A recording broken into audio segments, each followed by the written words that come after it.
itu berbola ayam? Bola ayam ialah produk yang diperbuat daripada isi ayam yang dikisar halus, dicampur tepung dan rempah. Ia bertekstur kenyal, sedap dan mudah dimasak. Boleh direbus, digoreng ataupun dimakan bersama sup. Bye-bye!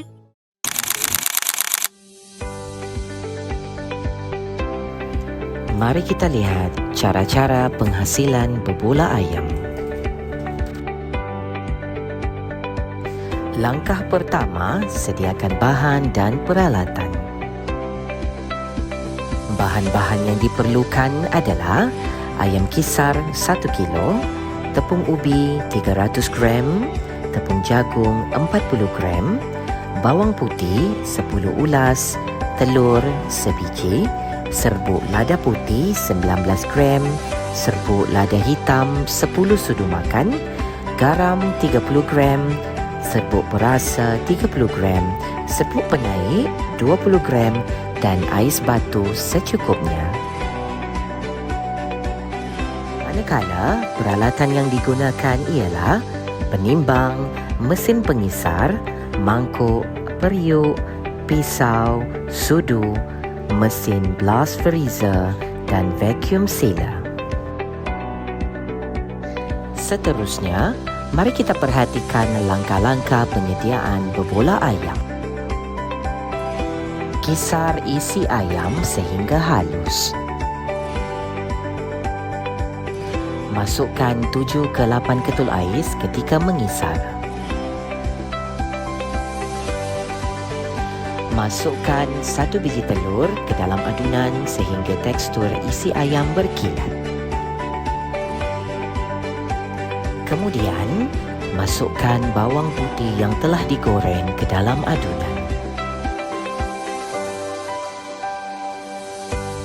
Seterusnya, campurkan tepung ubi, tepung jagung, serbuk lada putih, serbuk lada hitam, serbuk penaik, serbuk perasa dan garam ke dalam adunan sehingga tekstur adunan sebati dan halus. Kemudian, rehatkan adunan ayam di dalam chiller selama 10 minit. Langkah ini membantu tekstur adunan menjadi lebih kental dan mudah untuk dibentuk. Seterusnya adalah proses membentuk.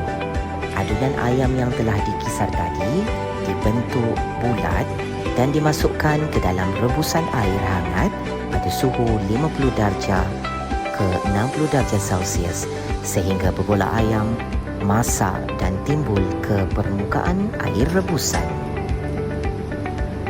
Seterusnya, berbola ayam yang telah masak tadi disejukkan pada ruangan suhu bilik.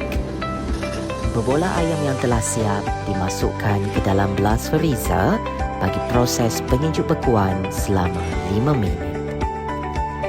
Berbola ayam nampaknya telah siap sedia untuk dibungkus dengan menggunakan mesin vacuum sealer. Inilah berbola ayam yang siap sedia untuk dijual. Berikut merupakan ciri-ciri organoleptik bagi produk berbola ayam. Ini pula adalah contoh pengiraan kos bagi penghasilan berbola ayam. Adakah anda telah mempelajari sesuatu pada video ini? Jika anda lebih berminat mempelajari lebih banyak berkaitan prosesan produk makanan, Jom, sertai kami di Kolej Komuniti Lahad Datu.